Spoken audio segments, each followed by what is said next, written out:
collaborations. So afterwards, if you'd like to join our mailing list, just speak to one of us. As a society, we wanted to hold this talk because we felt like the role of women within a religion isn't really explored enough. So women are often sidelined when we're discussing religion, and we felt like this needed to change a bit.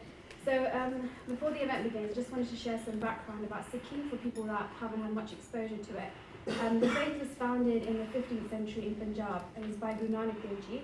It's a monotheistic religion, which as Sikhs we believe was spread by God Himself, who came down in the form of 11 gurus.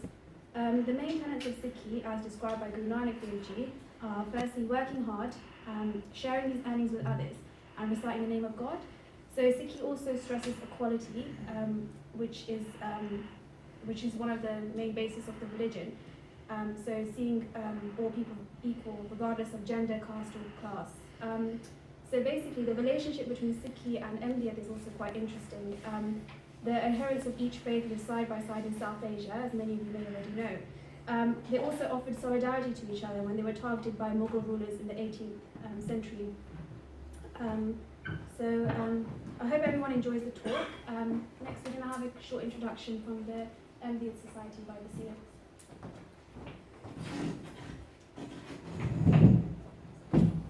Assalamu alaikum wa rahmatullahi wa barakatuhu. May the peace and blessings of Allah be upon you all. Welcome to the first Ahmadiyya Muslim Women's Student Association event at SOAS University. We are delighted to be hosting this event with the Sikh Society for the first time in UK. Before moving on to our respected speakers, I would like to introduce the Ahmadiyya Muslim community, which is the fastest growing international revival movement within Islam in the 21st century.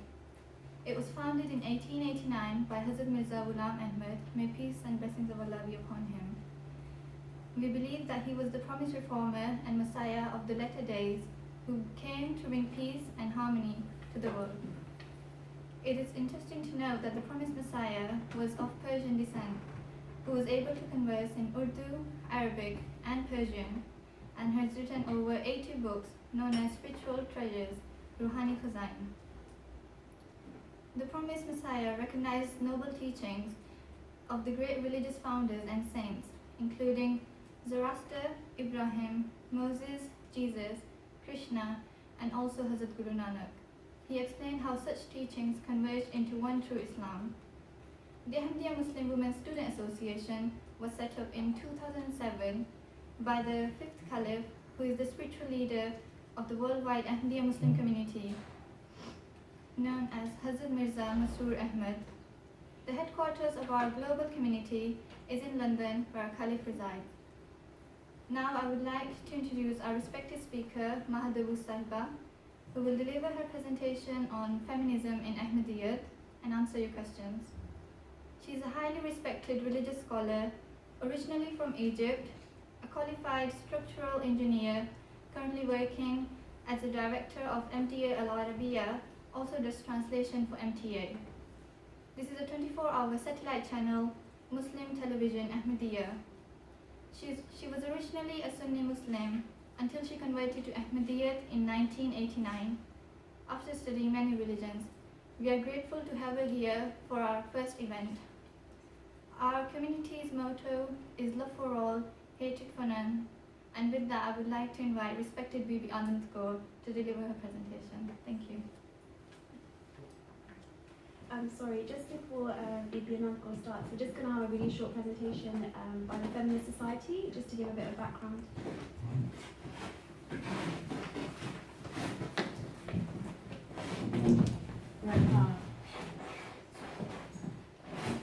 Hi everyone, part of the SOAS Feminist Society. I would just like to give a rough overview of what feminism is and how it began. That way, Aisa actually wanted me to give a more like a secular point of view of what feminism is. Basically, when you look at feminism, there were 4 important waves of feminism that happened from the late 19th century to the early 20th century, which was the first wave, where important rights like education, voting, all this formed the cause of what feminism was.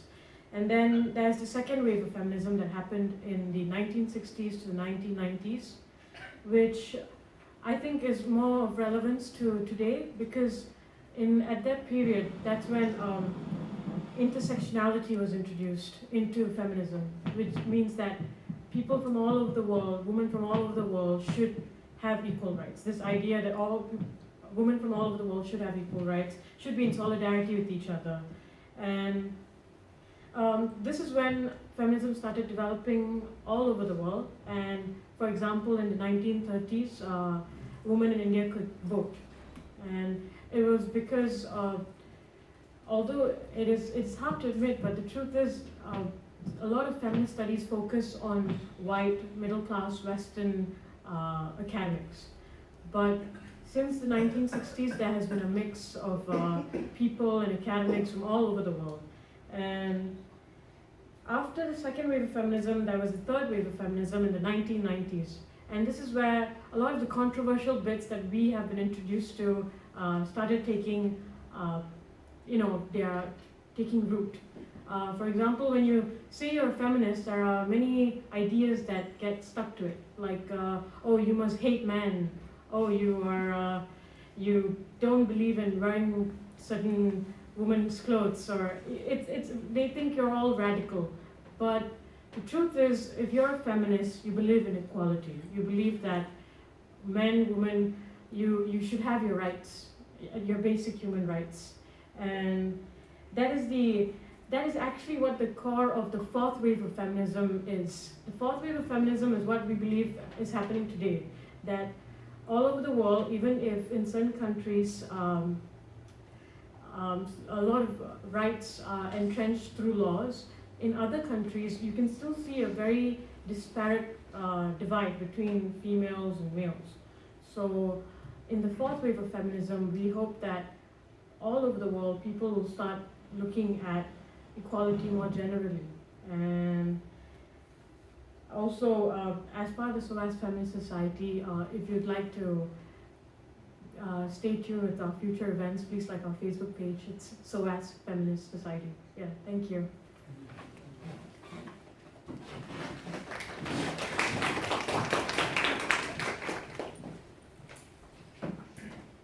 I'm just going to do the awkward bit of uploading my PowerPoint to begin with. Sorry.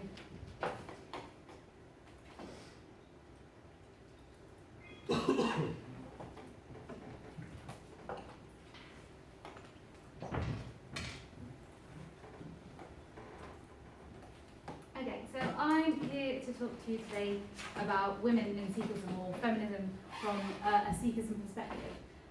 I may call it Sikhi at times, that's just because of the way we refer to it, but it means the same thing. Sikhism refers to the same thing.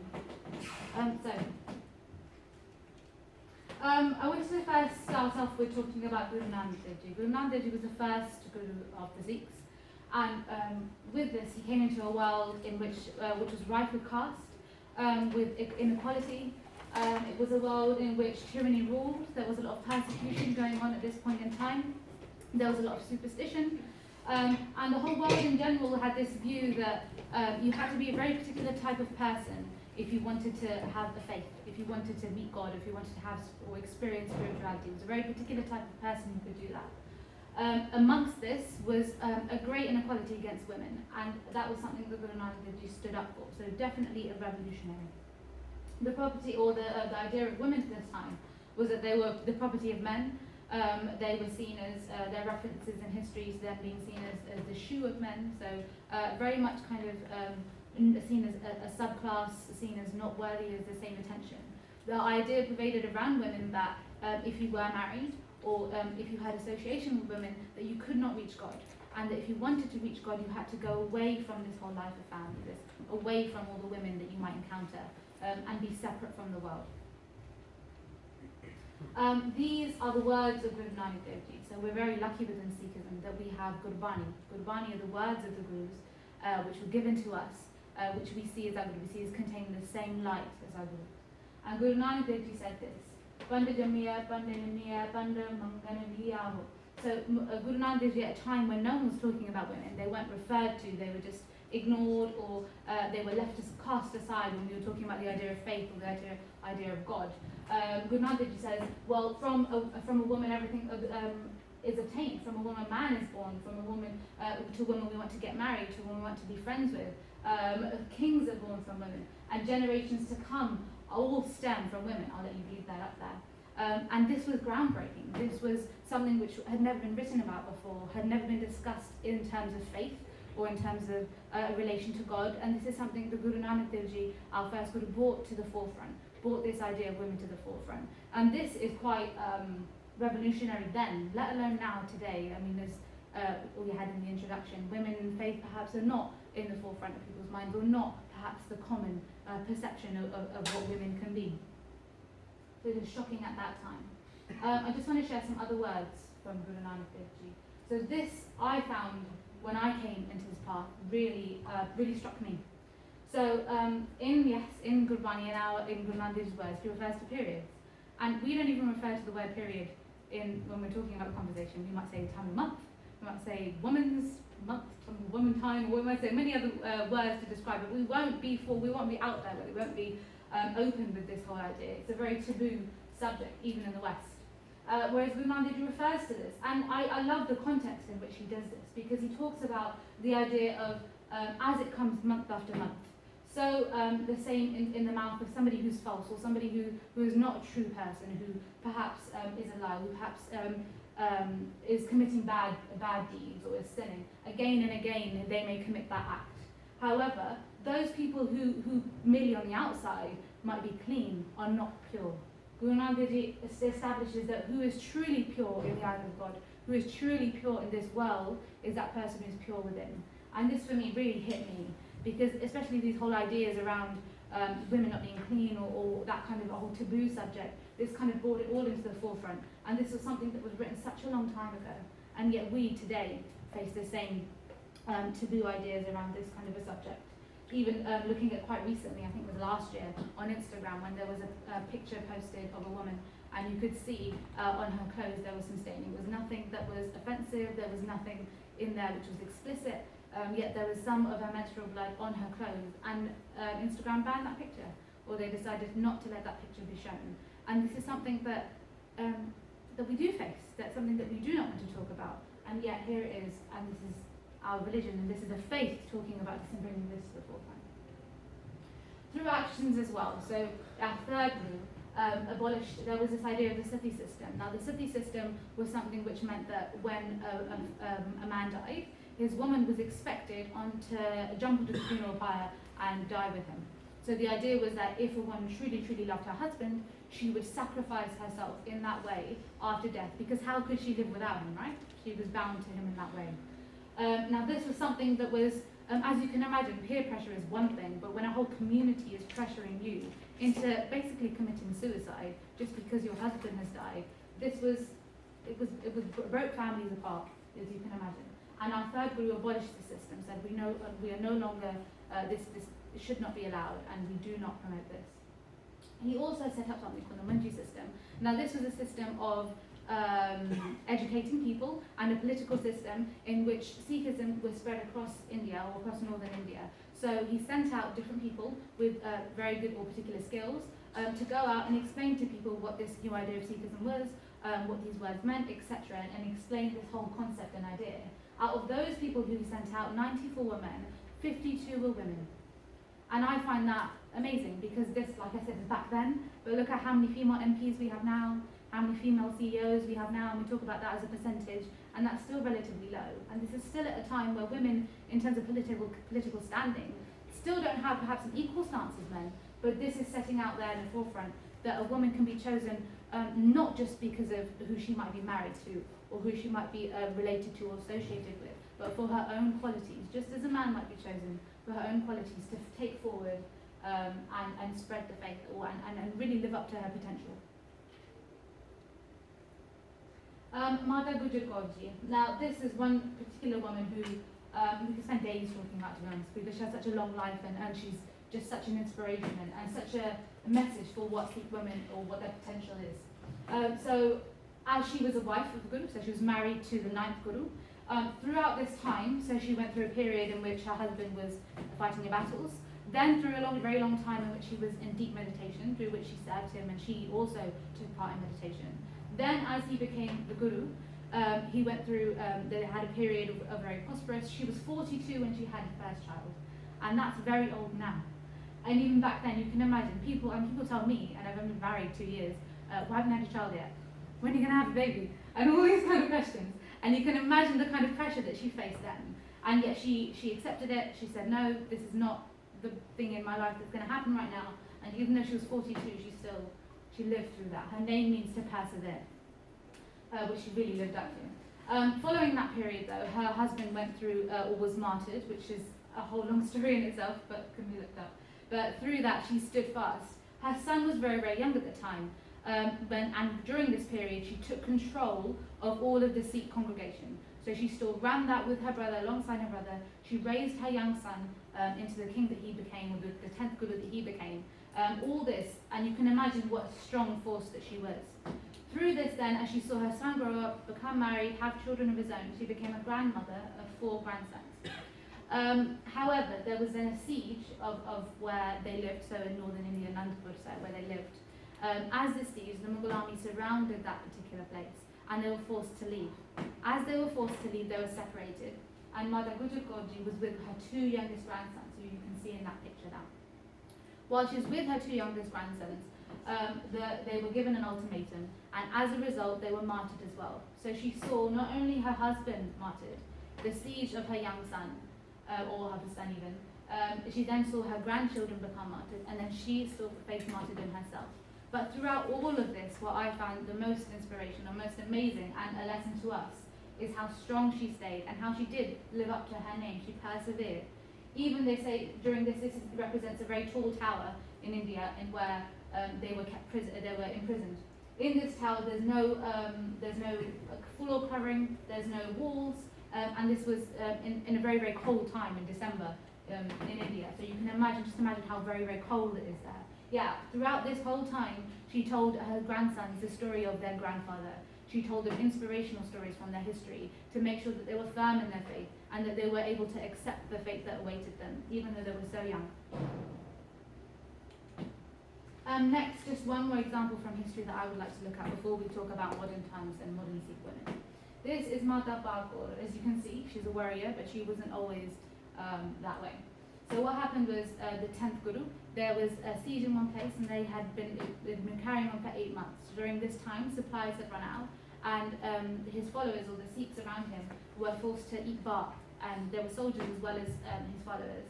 And as they became very, very hard done by their condition, and they became really, really worn down, and they felt really demotivated. So they said to them, they were told that they would be given a safe passage through the Mughals who were sieging the place at the time.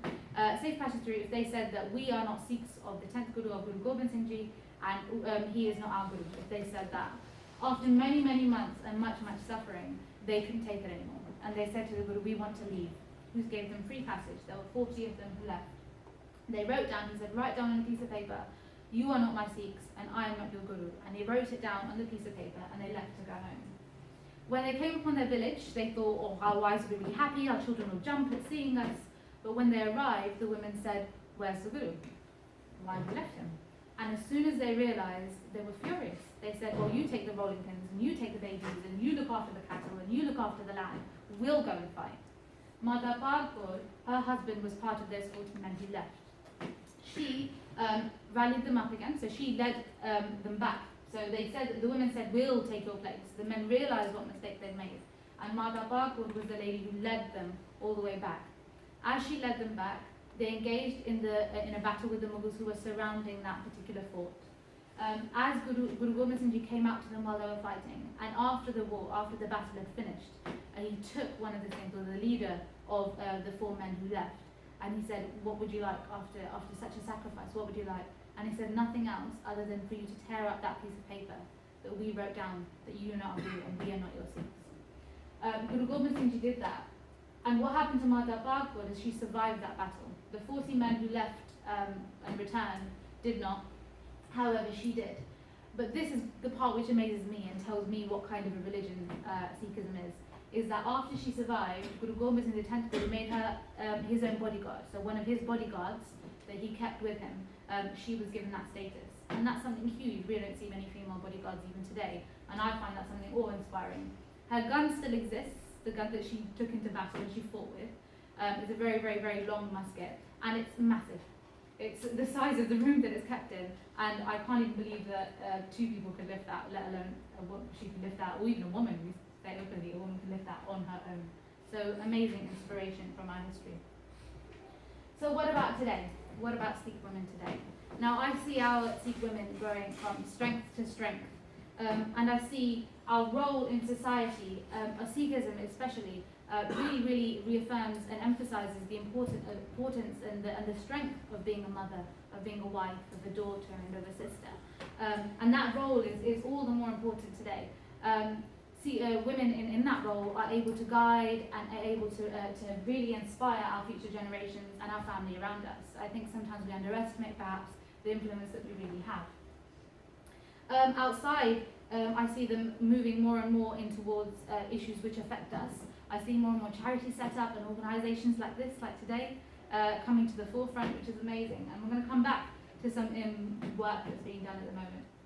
In terms of the issues that we face today, like all women face, there's this whole huge pressure to conform to a particular stereotype or a particular ideal of what women should be, how we should look, how we should behave, and what normal actually is. Within Sikhism, we don't cut our hair. So our hair being uncut is one of our 5K, so one of the 5 insignias that we wear on our body. And keeping that intact, I think, is something that's so relevant for today. Probably more relevant today than it used to be. Because keeping all of the hair on your body means completely accepting who you are. And that's so hard to do. I know that when I grew up, I didn't cut the hair on my arms and my legs. But I came to a point in my life where I struggled. I wouldn't go out the house wearing anything that wasn't full sleeve, even when it was boiling hot, simply because I felt too conscious. I thought if I roll up my sleeves, everyone's looking at me, everyone can see this, everyone's judging me, is the way that I felt. But when I came towards my faith more, and when I looked into my religion more, and decided that this is something that I want to follow, I can't explain to you how liberating it felt to just be able to wear a t-shirt. It sounds so silly and sounds so trivial, but just to be able to do that and not care was the most freeing experience I think I've ever felt. Which is why I think that keeping your hair and keeping that intact is all the more relevant today, because it means accepting who you are, and it means taking on this idea of humility. I mean, I don't know how much TV or anybody has seen in terms of adverts, but even if you see adverts where women are being sold products to remove their hair, the woman who's testing the product doesn't have one hair on her body. Even seeing that image is something that society wouldn't want to see, or isn't seen as normal, or isn't seen as beautiful, or okay, or feminine. And that's something that we have to accept within ourselves. Yes, we're humans, just like men, we have hair on our bodies, and that's not something to be ashamed of, and it's something to accept of who we are. Once we can accept ourselves, and we're no longer trying to conform to other things that people are putting upon us, no matter what stance we take, that's our root. Those roots are leading us towards freedom. Also, something that all women, all Asian women, or spreading across Asia that we face is this huge idea of it's not good to be a woman. It's not good to have daughters, or there's something bad about having a girl in a family. And that's something that, as I mentioned before, I see our women going from strength to strength. I see more and more charities and more organisations trying to get rid of this taboo, trying to get rid of this idea that having a daughter isn't something to celebrate, having a daughter isn't something to congratulate somebody on, or something to give out sweets regarding, or that kind of idea. And this is something huge, and it's a challenge that we do face, not just as Sikh women, but as women all around the world. And finally, I'm just going to end on this. So, do we think Sikhism and feminism go hand in hand, or there's a par between them? I definitely think so. I'm really glad that we had the introduction from the Feminist Society talking about the different waves, because I just wanted to make clear that sometimes there are some radical ideas which are labelled as feminism, which I don't quite think Sikhism supports when we're talking about things which aren't quite humble or express humility. But from the words of Guru Nanak Dev Ji up until today, women are given that forefront position in Sikhism.